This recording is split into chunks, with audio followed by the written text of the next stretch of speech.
김인년 3월 1일 정오 하고 있다. 늘 3일절만 되면 이렇게 노래 불렀는데 요즘은 어떤지 모르겠습니다. 네. 자, 일단 이 3.1운동의 그 배경을 좀 한번 좀 살펴볼게요. 일단 아까 제가 말씀드린 국내의 어떤 그런 비밀 결사라든지 국외 독립운동 기지 이런 것들이 지금 만들어지고 있다라고 설명드렸는데 1910년대, 그러니까 14년부터 1918년까지 제1차 세계대전이 벌어집니다. 정말 지독한 전쟁이었죠. 정말 이게 참호전을 통해 가지고 너무나도 많은 사람들이 죽어나갔던 이게 끝나고 나면서 파리 강화회의가 열려요. 그래서 이제 이 전후 처리를 어떻게 할 것이냐 논의 과정 속에서 미국의 이 윌슨 대통령이 민족 자결주의를 들고 나와요. 그냥 스스로 해결하도록 하자라고 하는 민족 자결주의. 근데 여기서 오해하시면 안 되는 게 뭐냐면 여기서 이 민족은 어떤 민족이냐면 승전국의 식민지가 아니라 패전국의 식민지. 패전국, 독일이나 일본, 독일이나 뭐 이런 나라들 있잖아요. 이런 나라들의 그 식민지, 그들이 알아서 하라는 거예요.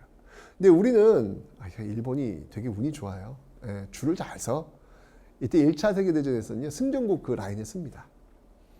근데 우리는 일본의 식민지 아니야, 그 당시. 그럼 이 윌슨 민족 자결주의 해당되는 거 안 되는 거야? 안 되는 거죠, 우리는요. 그런데 여러분들 그렇다고 해가지고 그냥 우리는 해당 안 되네. 그럼 뭐 기다려야지. 그럴 수는 없잖아요. 어떻게든 그 작은 불빛 하나 찾아가면서 싸워야 될 거 아닙니까? 그죠? 그래서 이 파리 강화회의에 여기 열리고 있는 파리 강화회의에 우리가 대표를 보내요. 누구냐면 김규식을 보냅니다. 김규식. 이분도 정말 대단한 분입니다. 이분의 그 삶 자체가 역사예요. 나중에 이제 배울 거예요. 나중에 이제 대한민국 임시정부 부주석이기도 하고요. 또 광복되고 나서는 좌우합작 운동을 전개할 때 참여하기도 하고요. 여운형과 함께. 그리고 남북 협상한다고 김구와 함께 또 김일성을 만나러 38선을 넘는 그런 모습들도 보입니다. 삶 자체가 그냥 우리의 그냥 현대사라고 보시면 돼요. 어쨌건 이 김규식이 그 당시에 유학생, 미국 유학생이었는데 너무 이 영어뿐만 아니라 무려 8개국을 할 수 있다고 합니다. 엄청 언어 천재였대요. 그러니까 파리 강화회의 이제 대표로 파견되어 가지고 이제 우리의 어떤 그 입장을 전하는 어떤 그런 역할. 자, 이렇게 대표가 이렇게 파견되니까 뭔가 대표한테 힘을 실어줄 필요가 있겠다라고 하면서 움직이기 시작하는 거예요. 그 중에 하나가 뭐였냐면 바로 1919년 2월 8일, 1919년 2월 8일 도쿄에서 독립선언을 낭독합니다. 이걸 28 독립선언이라고 하는데 어디냐면 바로 일본의 심장이라고 할 수 있는 도쿄에서 우리나라 유학생들이 독립선언을 하는 거예요. 엄청난 거죠, 여러분들. 자, 제가 이 근대사를 설명할 때 여러분들 계속 강조한 게 뭐냐면 항상 그 역사의 물꼬를 트는 그 선봉에 있었던 세력들이 대부분이 학생들이었어요. 이 3.1운동의 그 물꼬를 트고 확산시킨 것도 학생들이거든요. 근데 그 학생들이 어떤 학생들이냐면 바로 지금 이 강의를 듣고 있는 바로 여러분 또래의 친구들이에요. 가끔은 학생들이 그런 걸 어떻게 해? 학생이 공부나 해야지. 이런 이야기를 아마 여러분들은 많이 듣거나 스스로 생각할 거예요. 근데 여러분 지금 역사를 공부하는 이유가 바로 그런 겁니다. 깨라고요. 그렇지 않다고요. 여러분들이 지금 역사를 배우는 이유는 뭐냐면 바로 이 역사의 DNA를 지금 여러분들이 이식받고 있는 거예요. 나의 또래, 나의 친구, 나의 동지들이 같이 고민하고 세상을 바꾸기 위해서 노력했던 그 DNA를 지금 여러분들은 이식받고 있는 거예요. 18 독립선언이 딱 낭독됩니다. 이러면서 이제 국내에서도 3월 1일 날 민족대표 33인이 중심이 되어가지고 3.1운동을 준비하게 된 것이죠. 이 고종의 죽음을 계기로 해서 나온 겁니다. 사실 고종은요, 정미 7조약으로 결국은 강제로 퇴위당했죠. 그리고 이제 그의 아들 순종이 이제 황제의 자리에 올라왔는데 1910년 경술국치 때 그 모습을 보면 어쨌건 고종이나 순종이나 대한 제국의 주권자들입니다. 주권자들입니다. 제국이니까. 그죠?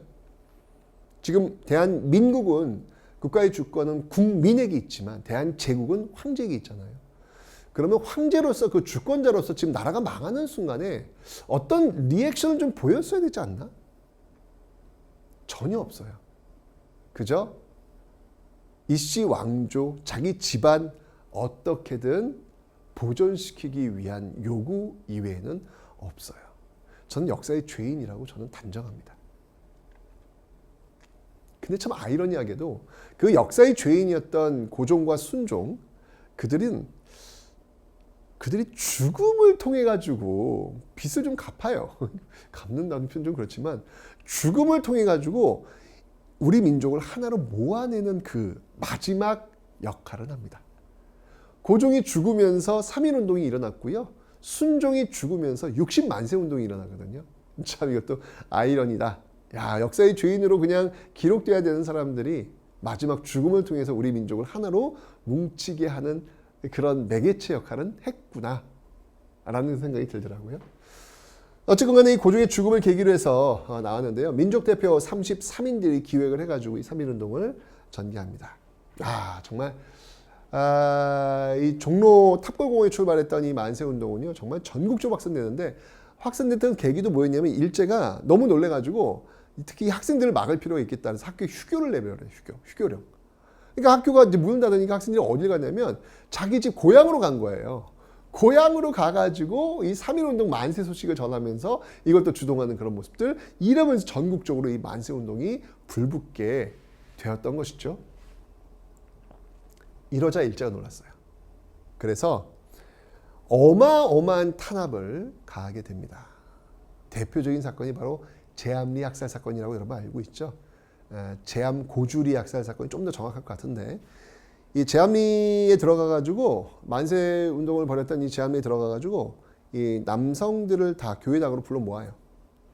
모은 다음에 문을 걸어 잠그고 그 밖에다 불을 질러 버립니다. 그러니까 얼마나 놀랬겠어요.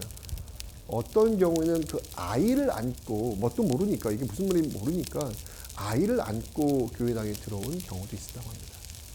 불이 붙으니까 창문으로 아이만이라도 좀 살려달라고 발버둥 치는 그런 모습들, 거기에 일제가 총을 쏘죠. 이게 바로 제암리 학살 사건. 요게 딱 다 태워버리고 나서 다음 동네 바로 고주리로 이동해가지고 또 여기도 마찬가지로 사람들을 죽이게 됩니다.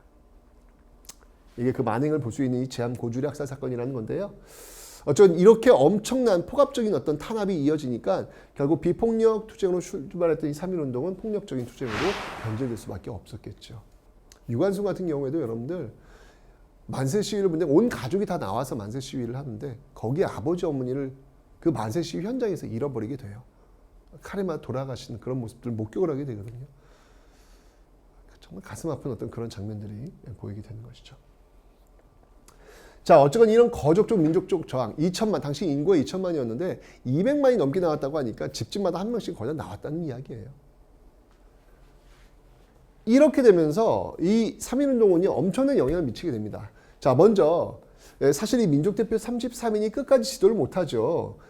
이들도 이걸 기획은 했지만 그냥 우리가 독립을 선언한다 뭐 요 정도만 알리는 걸로 마무리 지으려고 했는데 이렇게까지는 많은 사람들이 와가지고 열기가 막 뿜어나오는 이 정도는 생각 못한 거예요. 그래서 독립선언 낭독하고 경찰서에 자수하고 감옥에 들어가게 되거든요. 그러니까 지도를 못해요. 그러니까 사실 이 3.1운동이 성공하지 못했던 이유가 뭐냐면 엄청난 거족적 민족 항쟁이었음에도 불구하고 산발적 시위로 이제 연계가 되질 않는, 지도부가 없으니까. 그래서 3.1운동을 보면서 이 지도부가 필요하다 라고 해가지고 만들어진 게 바로 임시정부가 곳곳에서 만들어집니다. 앞에서 설명드렸던 연해주 지역에서요, 대한국민의회라고 하는 정부가 하나 들어서고요. 한성은 서울이죠. 비밀리에 한성정부도 들어서고요. 그 다음에 상하이에서는요, 상하이 임시정부가 들어서기도 합니다. 자, 이렇게 각각의 정부들이 존재하다가 이제 이게 상하이 임시정부로 모두 하나가 될 겁니다. 이러면서 이제 대한민국 임시정부가 출범하게 되는 거예요. 또한 일본의 통치가 변화됩니다. 이건 제가 앞강에 설명드렸어요. 깜짝 놀랐어요, 일본이. 그래서 무단 통치에서 소위 문화 통치로 전환하고 있다. 그리고 3월 1일 그리고 뭐 한 달 이상 계속 만세운동이 퍼지게 되면서 이게 중국까지 연결돼요. 그러니까 중국에서도 일제 타도를 외치면서 중국의 오사운동이 전개되는 데도 영향을 미치고 있더라. 3.1운동은 이렇게 큰 영향을 지금 미치고 있습니다. 자, 여기서 좀 더 우리가 자세히 3.1운동이 미쳤던 영향 중에서 이 대한민국 임시정부에 대해서 한번 우리가 살펴보는 시간을 갖도록 하겠습니다. 자, 여기 지금 대한민국 임시정부에는 1919년 4월 11일 상하인데요. 자, 한번 보도록 하죠.